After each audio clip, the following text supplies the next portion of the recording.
Buenos días, vamos a presentar a través de este video la explicación del tema elaboración de proyectos socioformativos por competencias.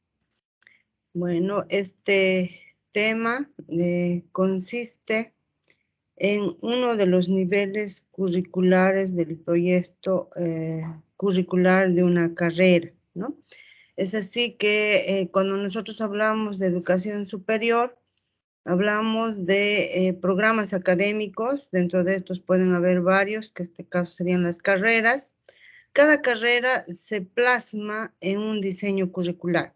Un diseño curricular que está conformado por distintos niveles, ¿no? Por ejemplo, una universidad siempre tiene su proyecto institucional, su modelo de educación, y a partir de ese proyecto institucional y modelo de educación, plantea su diseño curricular, que su diseño curricular de cada uno de sus programas se plasma en 4 niveles. El primer nivel es el de concreción del plan de estudios, es decir, se diseña un perfil profesional de la carrera, una malla curricular donde se conectan distintas asignaturas, donde tienen sus prerequisitos, sus correquisitos, de manera que es una radiografía de lo que se va a llevar en todo el transcurso de la carrera. Ese es el nivel macro del diseño curricular. Esto generalmente quien lo gestiona son los jefes o decanos de cada carrera. Un segundo nivel, que es la concreción del programa de formación profesional de asignatura. Estamos hablando de los que llamamos programas analíticos, ¿no? Este es un segundo nivel, es un programa analítico en el cual se basa todos los docentes que vayan a desarrollar cátedra en esa asignatura. Generalmente este nivel es nivel meso, ¿no? Donde el programa analítico es una guía para cualquier docente que vaya a desarrollar la asignatura. Los contenidos son los necesarios, los básicos, la bibliografía, la metodología de trabajo nos indica cómo debemos nosotros trabajar como docentes. Pero no es donde nosotros intervenimos, porque aquí la universidad puede contratar a docentes para que diseñen estos programas, o caso contrario, tal vez convocar a una evaluación a docentes para la cátedra y pedirles como requisito la elaboración de estos programas, ¿no? Pero también nacen de la malla curricular, de los elementos que tienen en ese nivel macro, ¿no? Y hay un tercer nivel que en este caso ya es la planificación de clases, de lo que vamos a hablar en este módulo. Nosotros en el tercer nivel, como docentes, intervenimos de manera directa, ¿no? Es decir, aquí sí nosotros somos los protagonistas de este proceso, al igual que el estudiante, ¿no? Es decir, es donde se concreta todo este proceso que ha sido estructurado a través de documentos en la práctica, ¿no? Porque nosotros donde vemos lo que busca una carrera concretar, desarrollarse, es en el día a día de las clases de una asignatura, ¿no? Entonces, ¿qué es lo que nosotros planificamos? Planificamos las clases que se van a desarrollar, ya sea en un módulo, en un semestre, en un año, ¿no? Dependiendo del tipo de carrera al cual vayamos a desarrollar la cátedra. En este caso vamos a hablar con un ejemplo de la Universidad Privada Domingo Savio, que es un sistema modular, una materia por mes, por lo tanto, el plan que se elabora y el proyecto que se elabora va a ser para un mes, ¿no? Entonces, es en este nivel donde nosotros somos los protagonistas y también el estudiante, ¿no? ¿Y por qué nosotros los protagonistas? Porque nosotros tenemos que hacer el plan. O sea, para que el estudiante aprenda, nosotros debemos planificar previamente. Y es por eso que cuando hacemos este plan, nosotros debemos considerar elementos que tienen que ver con nuestro estudiante. ¿Por qué? Porque el plan que elaboramos es para el estudiante. Es decir, no es para nosotros ni para la autoridad académica, sino más bien para el estudiante que viene y tiene que aprender, ¿no? Entonces, por lo tanto, nosotros debemos conocer sus intereses, debemos conocer quiénes son nuestros estudiantes, de qué semestre, de qué turno, si trabajan, no trabajan, porque, por ejemplo, las características de la Universidad Domingo Savio, en la mañana vienen estudiantes bachilleres que dependen de sus padres, En la tarde y noche tenemos estudiantes que trabajan generalmente o que están haciendo una segunda carrera y que por lo tanto ellos son los que subvencionan también sus gastos, ¿no? Entonces, en ese sentido, esos elementos a mí como docente que parecieran vanos, que no sería interesante tomarlos en cuenta, es muy importante. ¿Por qué? Porque yo a partir de esas características puedo planear las actividades que voy a realizar. Por ejemplo, por mucho que esté dando yo la materia en la mañana o en la tarde o en la noche, la misma materia, no puedo repetir el mismo plan. ¿Por qué? Porque mis alumnos son diversos, diferentes en cada turno, ¿no? Y por lo tanto tengo que ver cómo voy a trabajar con cada uno de ellos y quién define eso somos nosotros a través de las actividades que debemos plasmar en el plan de clases, ¿no? Y bueno, existe un cuarto nivel que es ya cuando nosotros nos encontramos en el aula con estudiantes con necesidades educativas especiales. Por ejemplo, me puedo encontrar con estudiantes sordomudos o con problemas de visión que yo debo adecuar las actividades que están planificadas a sus características, ¿no? Por ejemplo, si tengo una exposición como una actividad planificada y tengo un estudiante sordomudo, no le voy a pasar a hacer exponer, ¿no? Entonces yo tengo que hacer una adaptación y ver cómo me podría presentar él la misma actividad. Porque estas personas, igual que cualquier otra, tienen derecho a estudiar y tener las mismas oportunidades de aprendizaje, ¿no? Es por eso que nace este cuarto nivel, que también nosotros debemos estar preparados para poder enfrentar esto. Después de entender estos niveles del currículum, es importante entender que para poder hacer un plan, nosotros como docentes, debemos contar con el segundo nivel, que es el programa analítico. Es decir, cuando yo me postulo a una cátedra, debo elaborar este programa o caso contrario, cuando me contrata una universidad, la universidad me debe dar el programa que voy a desarrollar, ¿no? Como les decía, el programa analítico solamente es una guía, ¿no? Para el docente, del cual yo no me tengo que salir porque son contenidos que se presentan al ministerio y estos deben ser ejecutados. Y por lo tanto, el docente debe adecuarse a ese programa y que le sirva como una directriz para dónde debe ir y de dónde no debe salirse, ¿no? Entonces, el trabajar los programas analíticos es importante. Ahora, un programa analítico, como pueden ver aquí en la imagen, no es una isla, ¿no? Ustedes como ven, ahí está la Tierra, podemos representar al programa analítico y estas personas como que las otras materias, ¿no? Entonces, esta asignatura no puede separarse de las otras, por lo tanto, tiene que haber una relación, una sinergia entre asignaturas y eso lo mostramos nosotros en la malla curricular. Es así entonces que, por eso es que en el programa analítico ustedes van a ver, hay datos donde, por ejemplo, nos indica qué materias se ha llevado antes de esta, cuál era su prerequisito, ¿no? Cuál va a ser su correquisito, de manera que nosotros podamos entender qué es lo que debe llevar el estudiante o qué es lo más importante y necesario, ¿no? Entonces, como les decía, este es el segundo nivel, el la mesocompetencia o podemos decir el mesonivel, ¿no? Del diseño curricular. Y el tercer nivel, como les había indicado, es los proyectos formativos, ¿no?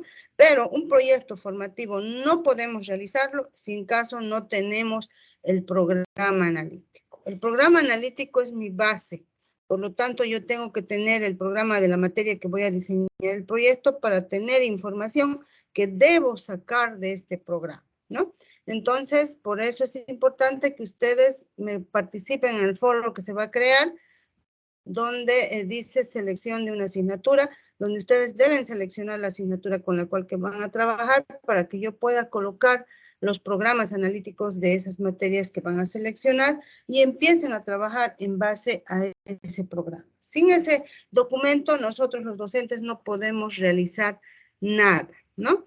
Entonces, primeramente debemos tener este documento y de ahí hacer un análisis ya contextual, con quiénes voy a trabajar, de qué cursos son, en qué ciudad me encuentro. Por ejemplo, no es igual enseñar en Santa Cruz que en Potosí. Yo tengo que adecuarme a los contextos de esta realidad. Entonces, por ejemplo, si yo estoy enseñando la contaminación ambiental, no puedo hablarles del río Piraí en Potosí, tendré que hablarles de algo más real, como por ejemplo la contaminación de las minas, ¿no? Entonces, y aquí en Santa Cruz hablaré de la contaminación del río Piraí. Entonces, todo esto es muy importante tomar en cuenta antes de empezar a planificar, ¿no? Y después también es importante que ustedes conozcan primero cuál es la metodología de planificación que se utiliza en competencias. En este caso es el proyecto formativo. Bueno, ¿qué entendemos por proyecto formativo? Un proyecto formativo es un conjunto articulado de actividades que nos permiten resolver problemas del contexto y contribuir a desarrollar mejoras a una competencia buscando una o varias evidencias de producto, ¿no? ¿Eso qué quiere decir? Que este concepto de proyecto formativo trata de un conjunto de estrategias didácticas que buscan favorecer el aprendizaje significativo y el desarrollo de competencias a través de la resolución de un problema. Esa es la novedad en la formación por competencias, a diferencia de los objetivos, de que nosotros trabajamos la asignatura tomando en cuenta un problema del contexto, ¿no? Es decir, yo tengo que identificar primero un problema para poder trabajar la materia. En este caso, por ejemplo, nosotros habíamos indicado que en esta materia el problema es que todavía hay docentes que aplican la educación tradicional, ¿no? Entonces aquí, si yo voy a dar estadística, tengo que ver qué problema del contexto social puedo trabajar. En este caso puede ser, por ejemplo, el tema de el alto índice de obesidad en Santa Cruz, y yo puedo sacar ahí distintos resultados a través de la materia de estadística sobre este tema y resolver ese problema, ¿no?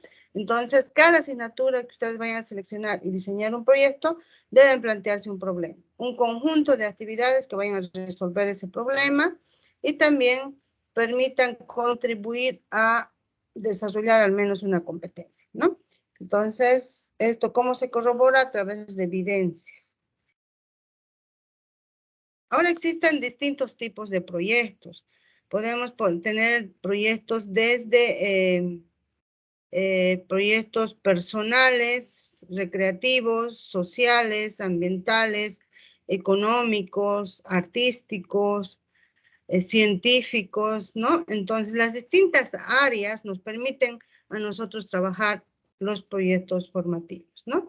Por ejemplo, un proyecto personal es planificando mi boda, que la puedo trabajar en una materia como gestión de eventos, ¿no? O como les decía, elaborando mi dieta, y puedo trabajar en la materia de estadística con el problema la obesidad, ¿no? Entonces, esa pertinencia que le da a esta planificación por proyectos formativos es justamente tomar en cuenta los problemas del contexto, ¿no? Entonces, como pueden ver, nosotros podemos hacer todo tipo de proyectos, ¿no? Desde personales hasta sociales, hasta científicos. Eso depende de las características de cada asignatura y de las áreas con las cuales se va a trabajar. Ahora, ¿cuáles son las acciones claves en el trabajo de un proyecto formativo? Un docente, para poder empezar a planificar un proyecto formativo, primero debe tener una claridad de las competencias a formar. Es decir, ¿a qué se refiere esto? A que debe conocer en el programa analítico cuál es la competencia que vamos a formar en esta materia. ¿Qué me está pidiendo esta competencia? ¿No? Debo ver ahí también los criterios de verificación. Segundo, debemos construir un proyecto pertinente considerando los intereses de los estudiantes y los retos del contexto. Esto se refiere a que nosotros como docentes debemos siempre pensar en elaborar este plan, este diseño, en función del estudiante. Por eso es que nos dice cuáles son sus intereses, cuáles son sus necesidades, ¿no? Y en función a eso trabajar.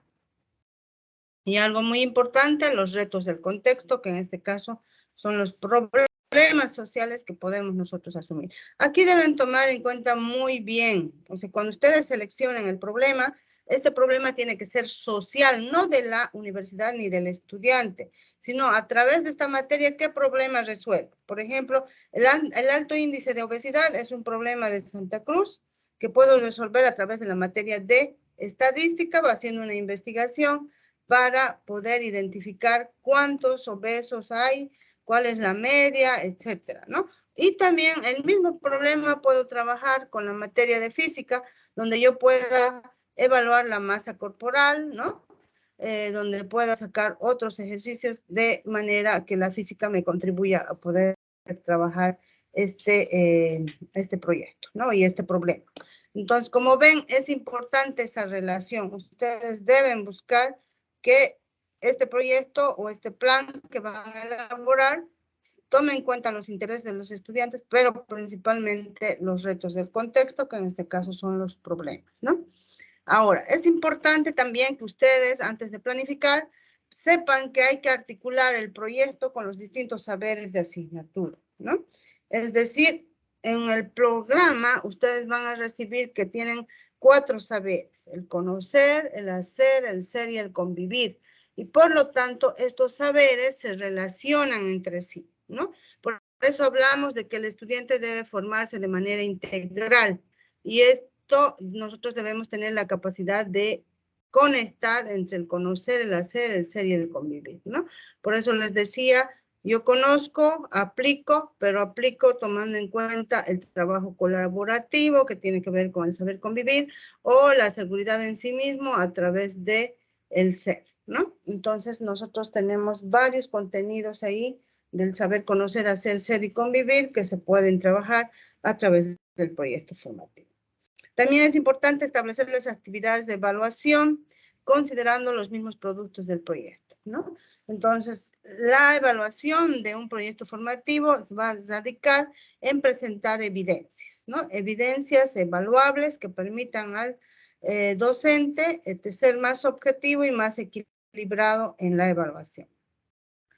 Otro aspecto que debe tomar en cuenta es gestionar los recursos necesarios. Un docente para planear una actividad debe primero analizar si cuenta o no con los recursos necesarios o qué gestiones tiene que hacer para poder conseguirlo, ¿no? Bueno, como otra característica tenemos que el docente también debe buscar que se cumplan las normas necesarias para garantizar el logro de las metas, ¿no? Es importante que el docente esté claro cuáles son las metas de la materia y qué normas debemos poner, ¿no? Cómo vamos a trabajar, si va a haber trabajos en equipo o individual, dónde, por qué medios nos vamos a comunicar. Entonces, todos esos elementos es importante que se consideren en el plan, ¿no? El siguiente es mediar la metacognición para asegurar la formación por competencia. Esto es sumamente fundamental que ustedes tomen en cuenta. La coevaluación y la autoevaluación son importantes dentro del proceso y debemos empezar a aplicarlo en los proyectos formativos, ¿no? Es decir, nuestros estudiantes van a evaluar a sus compañeros y también se van a evaluar a sí mismos, ¿no? Y la metacognición está relacionado con la evaluación a sí mismo, la autoevaluación. Es decir, el estudiante en todo momento del proceso de enseñanza-aprendizaje debe identificar sus debilidades y fortalezas. Y esas debilidades y fortalezas deben ser fortalecidas a través de un plan de acción, ¿no? Entonces, por ejemplo, yo determino cuáles son mis fortalezas, tengo que seguir trabajándolas. ¿Cuáles son mis debilidades? Debo plantearme actividades para mejorar, ¿no? Y la metacognición es eso, es la capacidad de reflexionar para mejorar. Y eso es lo que nosotros debemos promover en el aula, planteando actividades de este tipo, ¿no? Otro elemento es medir la metacognición para asegurar la formación por competencias, potenciar la comunicación asertiva y generar un ambiente óptimo de trabajo, ¿no? Entonces, esto es importante. Cuando hablamos de comunicación asertiva, nos referimos que las clases tienen que ser de una comunicación horizontal, donde el docente sepa llegar con las palabras correctas al estudiante, ¿no? Y por último, que todos estos elementos se debe permitir desarrollar a través de la creación de un ambiente de aprendizaje, ¿no? Un docente debe crear un clima de confianza con sus alumnos, debe haber una comunicación fluida, de manera que se pueda dar el proceso de enseñanza-aprendizaje. Ahora, ¿qué competencias debe tener un docente para trabajar los proyectos formativos? Primero, debe aplicar la comunicación asertiva, lo que les decía, ¿no? O sea, tiene que saber llegar con las palabras correctas al estudiante para que él pueda aprender y también poder dar respuesta al mensaje recibido, ¿no? También debe ser un líder y trabajar en equipo. Un docente debe tener esa competencia de liderazgo y de trabajo en equipo porque esto nos permite arrastrar gente, ¿no? Y un docente tiene que ser ese líder que promueve para que los estudiantes se superen y salgan mejores cada día, ¿no? También está la gestión de proyectos educativos. Un docente debe saber gestionar el proyecto educativo, también debe hacer una gestión microcurricular, una modificación de la formación integral, una evaluación de las competencias, ¿no?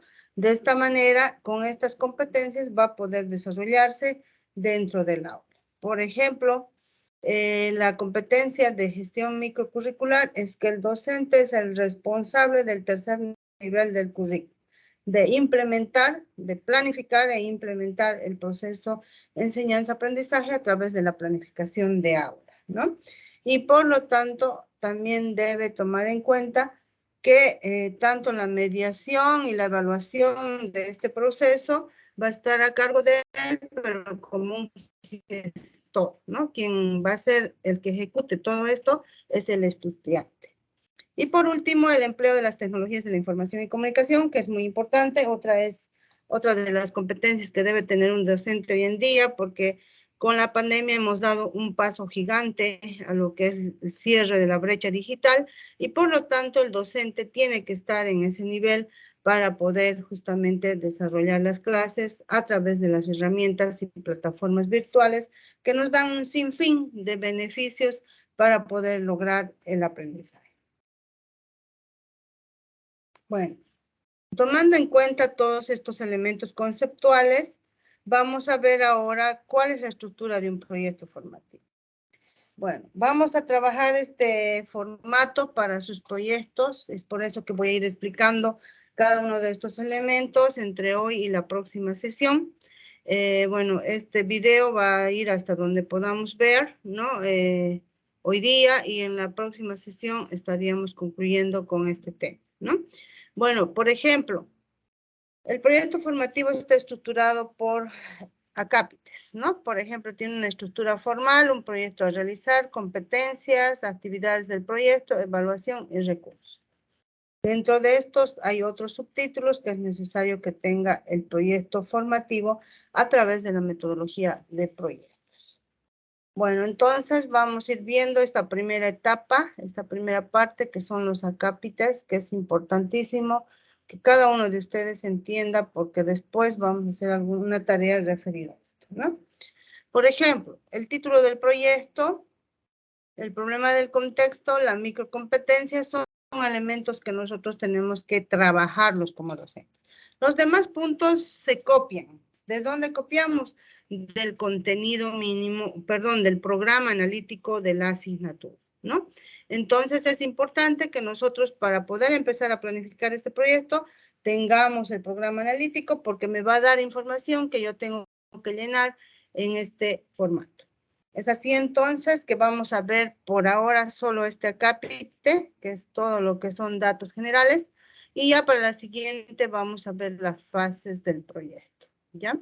Entonces, vamos a ver que un proyecto formativo debe tener primero que nada una competencia, que esto va a ser copiado del programa analítico, que debe estar plasmado en este documento, ¿no? Vamos a copiar los bloques de contenido que igual están en el programa analítico y los cuales me guían qué es lo que voy a trabajar. Aquí solamente debemos colocar los títulos de los bloques de contenidos. Ahora, las competencias genéricas que hacemos las copiamos del programa analítico. Entonces, como ven, estos tres elementos son copia fiel del programa analítico. Ahora, ¿qué hacemos en estructura formal? En estructura formal tengo que colocar el título del proyecto, la asignatura, el docente, los créditos, el semestre y la competencia previa. Todos estos elementos se sacan del programa analítico. Lo único que vamos a trabajar es el título del proyecto, ¿no? Y por último, en este que es proyecto a realizar, tenemos que identificar el problema y por último, presentar qué evidencia de desempeño voy a trabajar en todo el mundo, ¿no? Entonces, como pueden ver, aquí estamos trabajando solamente datos generales del proyecto, pero que son sumamente importantes. ¿Por qué? Porque aquí nosotros tenemos que definir un problema del contexto, un título que esté relacionado con la competencia, ¿no? Entonces, esta parte nos va a llevar un poquito de tiempo, por eso es que ya quiero que vayan trabajando en esto del proyecto formativo, consiguiendo el programa, etcétera. ¿Por qué? Porque en esta parte vamos a tener que revisar a cada uno de ustedes cómo lo han hecho, ¿no? Entonces ahí nos sirve para que identifiquemos cuál es el problema correcto que necesitamos trabajar en esta materia que esté relacionado con la competencia. Y de ahí ponerle un título a nuestro proyecto, ¿no? Por ejemplo, el proyecto de esta materia se llama Maestros que dejan huella. ¿Por qué? Porque queremos formar una competencia que permita al docente ser innovador, sea transformador y deje huella en sus estudiantes, ¿no? Entonces, lo mismo ustedes, dependiendo de la materia, como les decía, por ejemplo, estoy viendo un problema de obesidad, puedo trabajar en la materia de estadística con un nombre específico que puede ser, en este caso, identificando las causas de la obesidad, ¿no? Puede ser uno, en el caso de estadística y en el caso de física, elaboro mi dieta, ¿no? En base a la medición de peso, masa, etcétera. Entonces, eso depende ya de cada uno de ustedes, qué materia elija y cómo debemos plantear el problema del contexto y el título del proyecto. Pero ese es el orden, ¿no? Copio mi competencia, lo entiendo bien cuáles son mis bloques de contenido, planteo el problema, ¿no? El problema va a derivar qué cosa vamos a realizar como resultado final. Y el problema también nos va a decir qué título ponemos a nuestro proyecto formativo, ¿no? Y los otros elementos, como les decía, es una copia, ¿no? La asignatura, el docente, el crédito, el semestre, etcétera. Pues para entender mejor estos tres elementos que son sumamente importantes, vamos a ver de la siguiente manera, ¿ya? Entonces, aquí vamos a entender primero qué es el título del proyecto. Bueno, el título del proyecto es un proyecto formativo, debe tener un título que se identifique para ser significativo, generar curiosidad en los estudiantes, debe establecer cuándo tengan el problema y el producto a lograr, ¿no? Es decir, un título es ponerle un nombre a la materia, pero no es repetir el mismo nombre de la materia, sino más bien un título que responda al problema que vamos a elegir para trabajar, ¿no? Entonces, si yo estoy hablando de la obesidad como problema, el título de mi proyecto tiene que relacionarse con eso, ¿no? Por eso les decía, elaborando mi dieta o identificando el índice de obesidad, ¿no? Entonces, dependiendo mucho cómo ustedes lo planteen, eso se define, como dice aquí, el título debe analizar el resultados del aprendizaje, ¿no? El título debe articularse a los intereses del ciclo vital de los estudiantes. El título es necesario para generar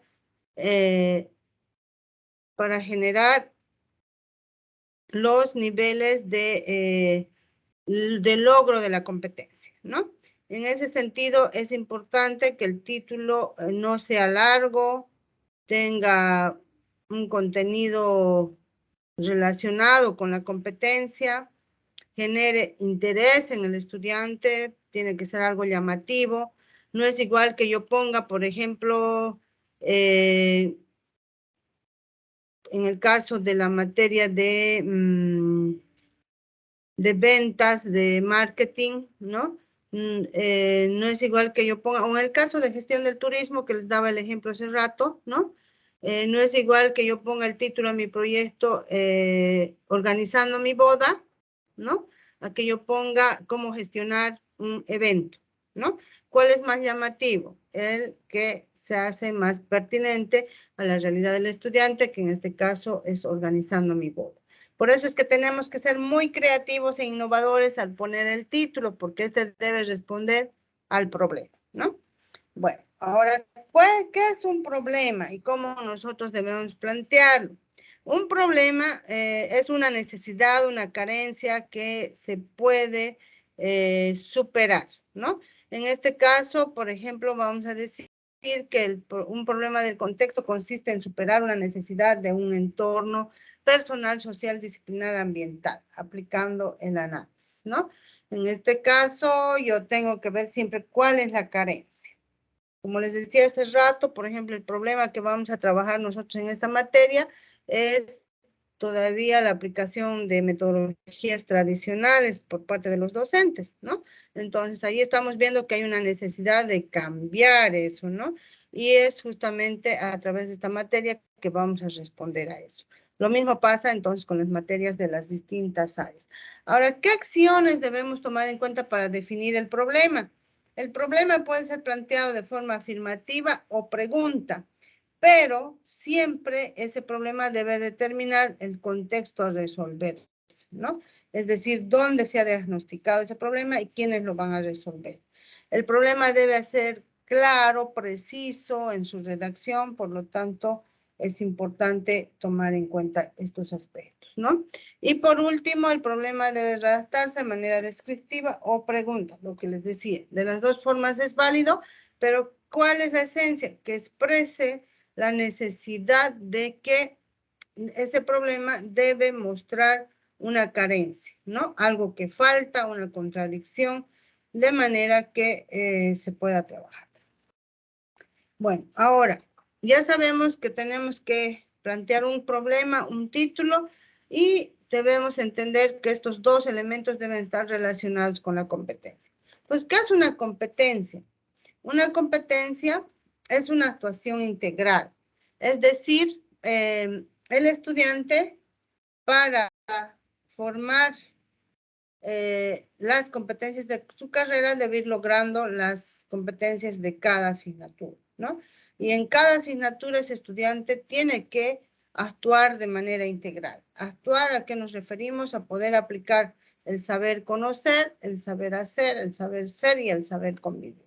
Es decir, que salga un estudiante formado integralmente. ¿Para qué? Para resolver problemas de la sociedad. Por eso es que trabajamos con problemas cada asignatura. ¿Por qué? Porque el estudiante ya desde la universidad tiene que enfrentarse a los problemas y dar respuesta a estos, ¿no? Porque cuando ya salga profesional se le va a contratar y lo que se le va a dar es solucióneme esto, hágame esto. Entonces el estudiante tiene que estar preparado a aplicar todo eso, pero ya en la universidad a través de la práctica, ¿no? Es por eso que hablamos de estos 4 saberes. Ahora, la competencia tiene cada materia, por lo tanto, también hay que plantearle a la competencia criterios de verificación. ¿Qué son los criterios de verificación? Son las pautas esenciales para formar y evaluar competencias. Es decir, se refieren a los saberes del hacer, ser y convivir, ¿no? Entonces, por lo tanto, por eso es importante que se tome en cuenta los criterios de verificación para evaluar la competencia. Ya vamos a decir que es más específico que la competencia, que me va a permitir evaluar paso a paso la competencia. Entonces, por eso es importante que nosotros sepamos que una formación por competencia siempre se va a evaluar a través de criterios, ¿no? Y estos criterios, ¿dónde deben reflejar? Deben reflejarse en las evidencias. ¿Y qué es una evidencia? Una evidencia es una prueba concreta que permite justamente relacionarse con lo que se ha trabajado en las actividades evaluativas, ¿no? Entonces, por eso es que una evidencia me muestra qué cosa yo tengo que evaluar y a través de esa evidencia puedo poner un valor, ya sea cualitativo o cuantitativo, ¿no? Entonces, como dice aquí, permiten valorar los criterios, permiten organizar el proceso de enseñanza-aprendizaje, dan claridad a los estudiantes frente a cómo deben demostrar su aprendizaje y permiten documentar el aprendizaje de los estudiantes a través de un portafolio, ¿no? Entonces, de esa manera vamos a trabajar estos elementos de datos generales del proyecto formativo, ¿no? Como pueden ver, la competencia ya va a estar, pero es importante entenderlo, ¿no? Como les acabo de explicar, el concepto de competencia es una formación integral, es decir, son aptitudes que desarrolla el estudiante, pero de manera integral, desde el conocer, hacer, ser y convivir, ¿no? También a partir de esa competencia yo debo plantear un problema del contexto. ¿Qué es el problema? Es una carencia, una necesidad. Por lo tanto, eso debemos plantear. Pero aquí vuelvo a recalcar, este problema tiene que ser social. No estamos hablando, por ejemplo, para enseñar estadística, yo voy a trabajar el problema de que los estudiantes no entienden, no comprenden fácilmente la materia, ¿no? Ese no es un problema social, ese es un problema educativo de esa universidad. Entonces, lo que tenemos que buscar es un problema social, como les decía, el alto índice de obesidad me puede ser un problema, ¿no? Entonces, una vez que ya está definido su problema, recién ustedes van a poder elaborar su evidencia de desempeño porque les va a dar luces qué trabajo voy a hacer con los estudiantes que al final me presenten ese trabajo, ¿no? Entonces, eso nos permite también ponerle un título al proyecto, ¿no? Es decir, si la materia se llama estadística, yo debo ponerlo algo innovador. En eso radica, porque ese título me va a motivar. El primer día de clases entro y me dicen, no sé si les ha pasado a ustedes, han entrado a la plataforma, ¿y por qué dice dejan maestros que dejan huella, ¿no? Nos empieza ahí a funcionar la cabecita y empezamos a pensar, ¿será por esto, por aquello y mucho más en este nivel? Hay mayor reflexión y en pregrado más bien creamos expectativa. A ver, ¿por qué lo han puesto ese nombre si vamos a trabajar esta materia, ¿no? Entonces, en ese caso, el problema del contexto hace que la clase sea más dinámica, hace que el estudiante no se vaya a enfrentar solamente a una clase fría donde se habla de números, por ejemplo, en la matemática, sino más bien va a llegar a trabajar un proyecto, ¿no? Entonces, es importante que se coloque ese título, ¿no? Entonces, son los 3 elementos que ustedes deben trabajar en esto. Los demás se copian del programa analítico, ¿no? Por ejemplo, aquí va el nombre de la asignatura, el nombre del docente, los créditos que tiene la materia que están en el programa analítico, el semestre que también está en el programa analítico, la competencia previa, que en este caso sería la materia prerequisito, ¿no? Y la evidencia, bloques de contenido, igual que se sacan del programa analítico, ¿no? Entonces, como ven, esta parte nos va a llevar un poquito de tiempo, que es importante por eso que entiendan qué es un problema, qué es el título del proyecto y cuál es la competencia para hacer esa relación, para crear esta parte del programa. En sí, esta es la cabeza del programa, de la planificación de clases, de la planificación por proyectos formativos, y por lo tanto aquí va a radicar la importancia del éxito de nuestro proyecto, porque tenemos que elegir un problema realmente real, pertinente, ¿no? Que realmente motive al estudiante a trabajar y ponerle un título bien llamativo, ¿no? En este caso, por ejemplo, hay problemas estructurales que vivimos día a día en Bolivia que podemos trabajarlo, como los feminicidios, la corrupción, narcotráfico, ¿no? Que dependiendo de la materia podemos trabajar estos temas. También es importante tomar en cuenta problemas contextuales de la realidad en la que vive el estudiante, que eso nos hace más pertinente, significativa y un aprendizaje a largo plazo, ¿no? Entonces, es importante que ustedes tomen en cuenta todos estos elementos a la hora de diseñar su plan de clases. Bueno, es importante también, antes de terminar esta parte, que explicarles que voy a colocar en plataforma, ¿no? Una lectura que vaya a complementar todo lo que les acabo de explicar para que ustedes entiendan a qué se refiere la metodología de proyectos formativos, ¿no? Entonces, a partir de este video y la lectura que voy a dejar en la plataforma, ustedes pueden empezar a analizar, haciendo previamente la lectura de ese texto, de ver este video, y posteriormente van a elaborar un mapa mental, ¿ya? Un mapa mental es un organizador gráfico que nos permita consolidar la teoría de una determinada temática. Y lo que acabamos de ver es justamente una parte de los proyectos formativos que nos permiten entender los conceptos y elementos que conforman esta estructura, ¿no? Esta estructura de proyecto formativo, entonces, tiene una teoría que nosotros debemos entenderla muy bien para saber de qué estamos hablando y cómo planificar. Y en base a eso ya podemos asumir lo que nos propone, ¿no? Entonces, como les había indicado, es importante que puedan elegir una materia para la próxima semana. Yo voy a subir un foro donde ustedes tienen que colocar quiénes son los integrantes del grupo y la materia con la cual van a trabajar. Y yo voy a crear otro archivo en la plataforma donde voy a subir el programa analítico de la materia que han seleccionado, de manera que el próximo viernes 14 todos podamos justamente ya tener esa información para empezar a trabajar esta parte que les he explicado. En el siguiente encuentro vamos a ver las fases que ya ustedes en la lectura se van a adelantar, pero ya posteriormente se va a retroalimentar esto para que puedan entender en sí toda la estructura del proyecto formativo, que es eso lo que tenemos que elaborar, ¿no? Bueno, cualquier duda, pregunta, por favor, pueden hacerlo vía WhatsApp. Voy a poner esta lectura complementaria para que ustedes completen esta información que se está presentando en este video y puedan, en este caso, ya empezar a estar preparados para diseñar sus proyectos formativos. Bueno, muchas gracias. Vamos a estar continuando en la próxima sesión sincrónica con los otros elementos del proceso del diseño del proyecto formativo.